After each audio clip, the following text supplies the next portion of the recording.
Assalamualaikum warahmatullahi wabarakatuh.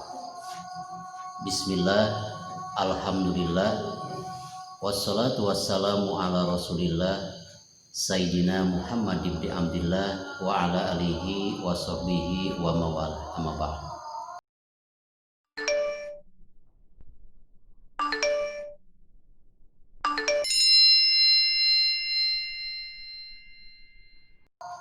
Selamat bertemu kembali dalam tausiah singkat melalui channel Rahmatul Ummah. Bahasan kita kali ini akan membahas tentang babul munakahat yang ada hubungannya dengan muhromat. Muhromat itu adalah perempuan-perempuan yang haram untuk kita nikahi. Perempuan yang dilarang kita nikahi jumlahnya itu ada 14 orang. 7 diantaranya yang ada hubungannya dengan nasab, 2 yang ada hubungannya dengan hubungan sesusu. Maka siapa perempuan yang 7 yang ada hubungannya dengan nasab kita yang haram kita nikahi? Yang pertama adalah ibu ke atas. Maksudnya ibu ke atas itu ibu dan nenek dan buyut. Itu adalah perempuan yang haram kita nikahi. Yang kedua, wal bintu, anak perempuan ke bawah, berarti cucu dan cicit haram dinikahi. Ayah menikahi anaknya sendiri, kakek menikahi cucunya sendiri, itu hukumnya tidak sah pernikahan. Karena apa? Ada hubungan nasab. Yang ketiga, perempuan yang haram kita nikahi adalah wal ukhtu, adik kandung kita, apakah seayah dan seibu, apakah seibu, apakah seayah. Maka perempuan tersebut, adik kita atau kakak kita, hukumnya haram dinikahi. Lain lagi dengan syariat zaman Nabi Adam alaihissalam.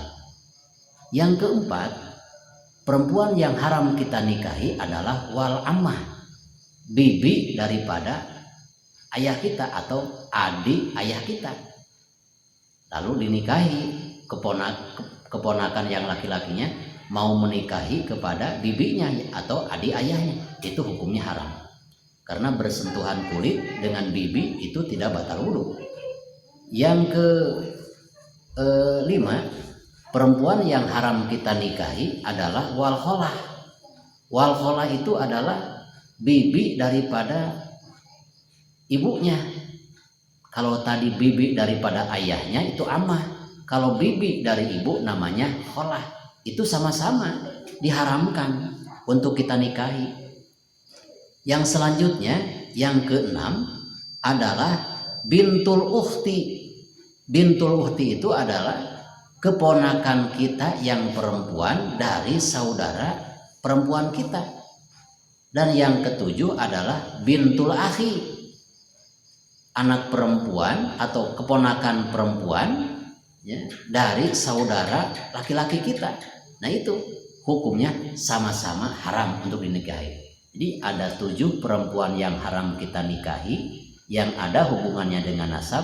1 ibu, 2 anak, ketiganya yaitu saudara perempuan, yang keempatnya adalah ammah, bibi daripada ayah kita.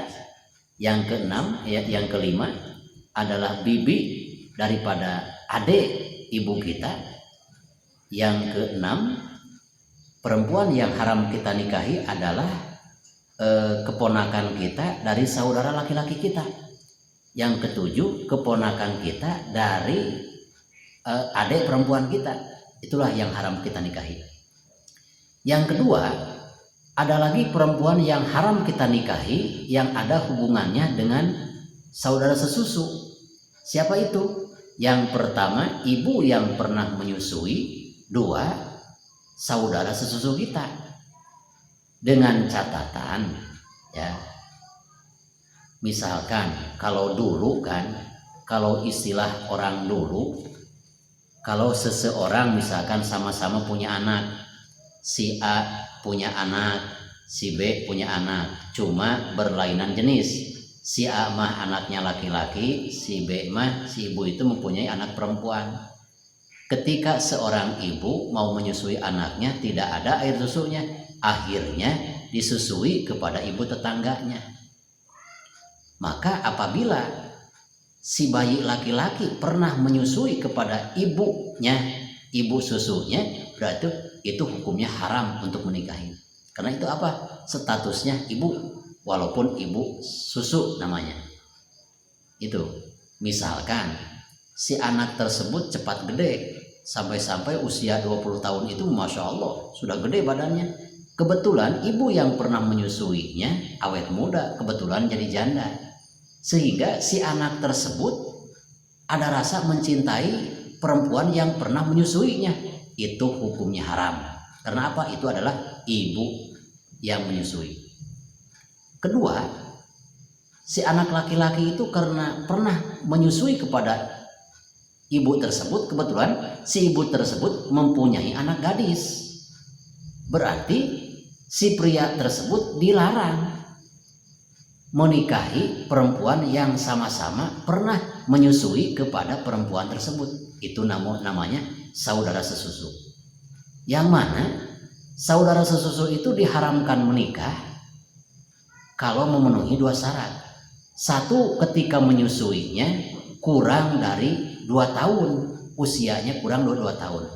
Kalau si anak tersebut usia 3 tahun masih menyusui, sehingga pernah menyusu kepada ibu tetangganya, ketika mencintai saudara sesusunya boleh itu. Karena apa? Usianya lebih daripada 3 tahun. Yang menjadi saudara sesusu dan haram dinikahi adalah ketika menyusuinya kurang dari 2 tahun. Persyaratan yang kedua, ya, menyusuinya itu 5 kali minimalnya. Kalau 1 kali usianya, misalkan si bayi tersebut menyusui pada ibu yang lain, memang usianya 2 tahun, tapi ini menyusuinya cuma 1 kali, cuma 1 kali, itu boleh menikahi ibu yang pernah menyusuinya. Boleh juga menikah kepada saudara sesusunya. Karena apa? Tidak memenuhi persyaratan yang kedua, karena menyusuinya pernah 1 kali. Gini contoh menghitungnya. Ketika ada bayi menyusui kepada ibu yang lain, misalkan sedang menyusui enak-enak, lalu dipanggil bayi tersebut. Karena dipanggil si bayi tersebut maka melepaskan susu ibu yang menyusuinya, dilepaskan. Setelah dilepaskan, lalu kembali lagi istilahnya menyusui pada si ibu tersebut, berarti dihitung 2 kali. Pertama masih misalkan menyusui, dipanggil, dilepaskan, sudah dilepaskan, langsung disentuh lagi, langsung misalkan diminum lagi, maka si bayi tersebut menyusuinya berarti dihitungnya 1 kali, 2 kali, 3 kali. Setiap memutuskan kembali lagi itu dihitungnya bukan 1 kali tapi 2 kali. Walaupun 1 jam menyusuinya itu jangan gini, ini mah katanya menyusuinya cuma 1 jam. Walaupun 1 jam itu bisa memenuhi 5 kali. Pertama langsung misalkan menyusui, dipanggil, dilepaskan, menyusui lagi, dilepaskan lagi, menyusui lagi. Setiap menyusui, dilepaskan itu dihitung 1 kali. Kalau 3 kali melepaskan berarti 3 kali menyusui. Maka anak tersebut menjadi haram menikah kepada ibu yang menyusuinya dan haram untuk menikahi saudara sesusunya. Mudah-mudahan segala apa yang telah saya sampaikan besar manfaatnya, khususnya bagi saya dan umumnya bagi kaum muslimin muslimat. Hadanallahu wa iyyakum. Wassalamualaikum warahmatullahi wabarakatuh.